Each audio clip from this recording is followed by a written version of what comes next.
Assalamualaikum warahmatullahi wabarakatuh. Selamat pagi. Di sini saya akan menjelaskan tentang pengertian akhlak tercela, ria, dan nifak. Yang pertama kita masuki yaitu pengertian akhlak tercela. Akhlak tercela adalah sifat-sifat yang harus dihindari oleh setiap manusia karena dapat merusak hubungan dengan Allah dan sesama manusia. Yang kedua yaitu pengertian ria. Kata ria berasal dari bahasa Arab yaitu arya'u, yang berarti memperlihatkan atau pamer, yaitu memperlihatkan sesuatu kepada orang lain, baik barang maupun perbuatan yang dilakukan, dengan maksud agar orang dapat melihatnya dan akhirnya memujinya. Kata lain yang mempunyai arti serupa dengan ria ialah sum'ah. Kata sum'ah berasal dari bahasa Arab yaitu sum'atu atau sum'atun, yang berarti kemasyhuran nama, baik sebutannya orang yang sum'ah dengan perbuatan baiknya berarti ingin mendengar pujian dari orang lain terhadap kebaikan yang ia lakukan. Dengan adanya pujian tersebut, akhirnya masyhurlah nama baiknya di lingkungan masyarakat. Ria terbagi menjadi dua, yaitu ria jali dan ria khafi. Ria jali adalah ibadah atau kebaikan yang sengaja dilakukan di depan orang lain dengan tujuan tidak untuk mengagungkan Allah Subhanahu wa taala, melainkan demi mencari pujian orang lain untuk kebanggaan atau tujuan selain Allah Subhanahu wa taala. Yang kedua yaitu ria khafi, yaitu melakukan ibadah atau kebaikan secara tidak terang-terangan tapi dengan maksud agar ia dihormati dan dimuliakan oleh masyarakat. Ria khafi merupakan penyakit hati yang sangat halus dan samar, yang ujungnya sama dengan ria jali, yaitu mengharap pujian dan sanjungan dari orang lain.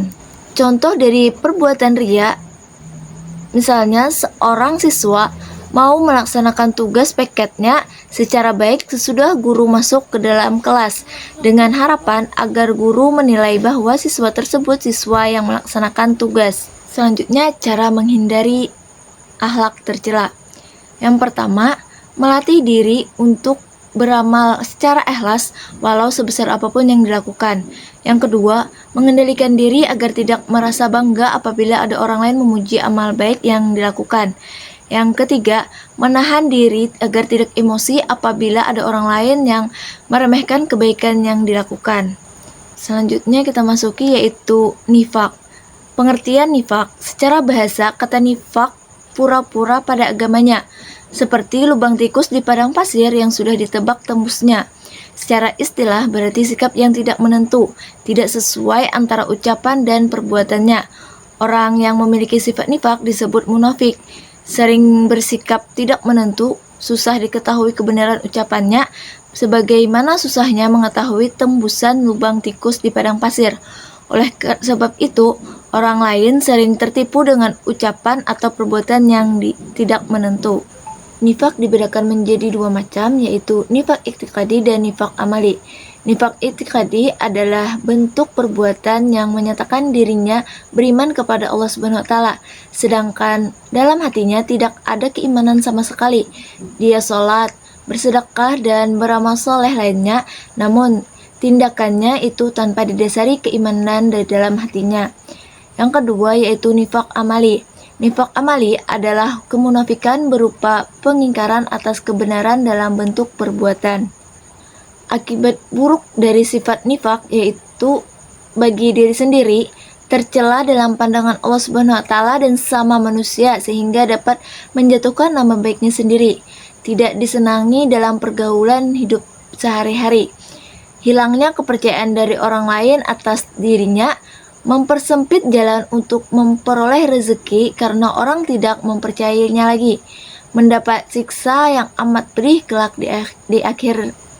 Akibat buruk sifat nifak bagi orang lain menimbulkan kekecewaan sehingga dapat merusak hubungan perbuatan yang telah terjalin baik. Apabila kekecewaan cukup mendalam sehingga tak mampu dikendalikan, tidak mustahil akan terjadi tindakan-tindakan anarkis, membuka peluang munculnya fitnah karena ucapan dan perbuatannya yang tidak menentu, mencemarkan nama baik keluarga dan masyarakat sekitarnya sehingga merasa malu karenanya, dan membiasakan diri menghindari sifat nifak. Yang pertama, nifak merupakan larangan agama yang harus dijauhi dalam kehidupan sehari-hari. Yang kedua, nifak akan merugikan diri sendiri dan orang lain sehingga dibenci dalam kehidupan masyarakat. Yang ketiga, nifak tidak sesuai dengan hati nurani manusia, termasuk hati munafik sendiri. Yang keempat, kejujuran menenteramkan hati dan senantiasa disukai dalam pergaulan. Kesimpulannya adalah akhlak tercela adalah sifat buruk yang harus dihindari karena dapat merusak hubungan dengan Allah dan sesama manusia. Sebaliknya, akhlak baik adalah sifat terpuji yang harus diterapkan dalam kehidupan sehari-hari agar mendapat keberkahan. Islam mengajarkan kepada setiap muslim untuk selalu berusaha menjadi pribadi yang lebih baik dengan meneladani akhlak Rasulullah SAW. Membiasakan akhlak mahmudah dalam kehidupan sehari-hari akan mendatangkan ketenangan hati, kebahagiaan, serta keberkahan dalam kehidupan. Mungkin itu saja yang dapat saya jelaskan. Wassalamualaikum warahmatullahi wabarakatuh.